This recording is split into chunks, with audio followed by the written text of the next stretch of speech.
Yo, what is up, fam? Welcome back to What's on Your Mind, Episode 4. I am your host, Petty E, and today, let's talk about sex, baby. This is a conversation I have been waiting to have on a historical and psychological level. I needed someone to give me some interesting facts and challenge my way of thinking. So I literally went to my AI, and we had a whole deep dive.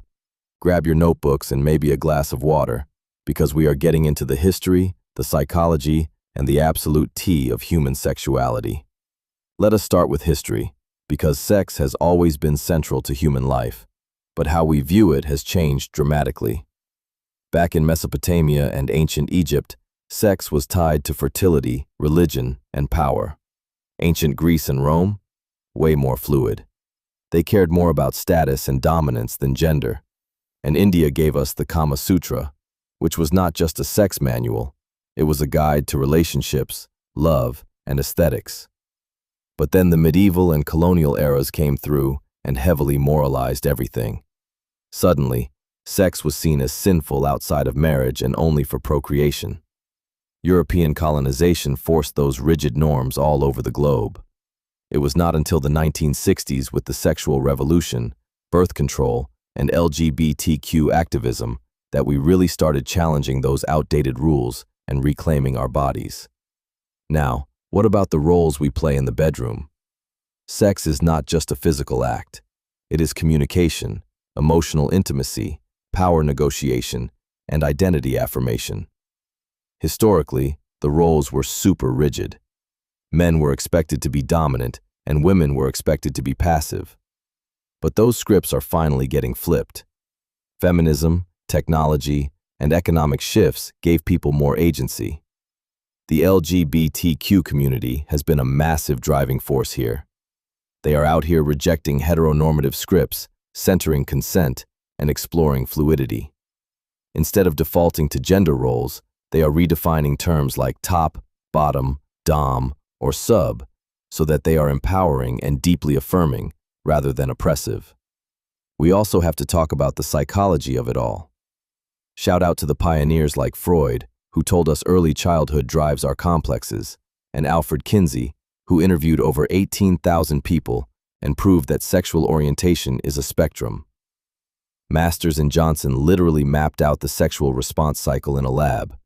They taught us that mental health and sex are a two-way street. Stress, anxiety, and depression can totally tank your desire, while healthy, consensual sex releases endorphins and oxytocin that boost your mood. And speaking of desire, let us define libido. It is your sexual drive or your mental and physical energy for intimacy. And listen, it is not one size fits all. Men might have steadier physical drives due to testosterone, but they also face wild social pressure to always be ready. Women often experience responsive desire, meaning their arousal is triggered by emotional intimacy or context. And for non-binary and trans folks, navigating gender affirmation and hormone therapy can dramatically shift their libido. It is all about feeling safe and seen. So what happens when you are not having sex? It can lead to mood swings, stress, and you might miss out on some physical perks like immune system boosts and better sleep. But context is everything. If you are asexual or voluntarily celibate, abstaining can actually enhance your mental clarity and reduce anxiety. Plus, you can get a lot of those health benefits from masturbation. The pros? It reduces stress, strengthens pelvic muscles, and helps you learn what you actually like so you can communicate that to a partner. The cons? If you overdo it, you risk physical desensitization or using it as an emotional crutch to avoid real intimacy.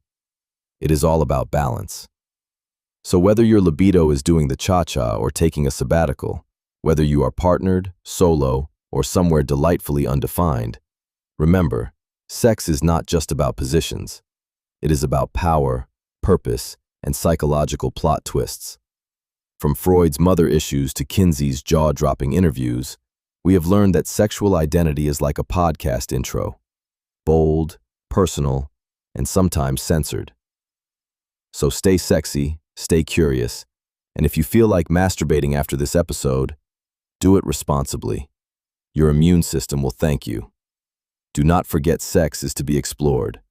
Find what you like and find someone, or some people, that are into the same thing you are into. Just because you are married does not mean you have to be bored.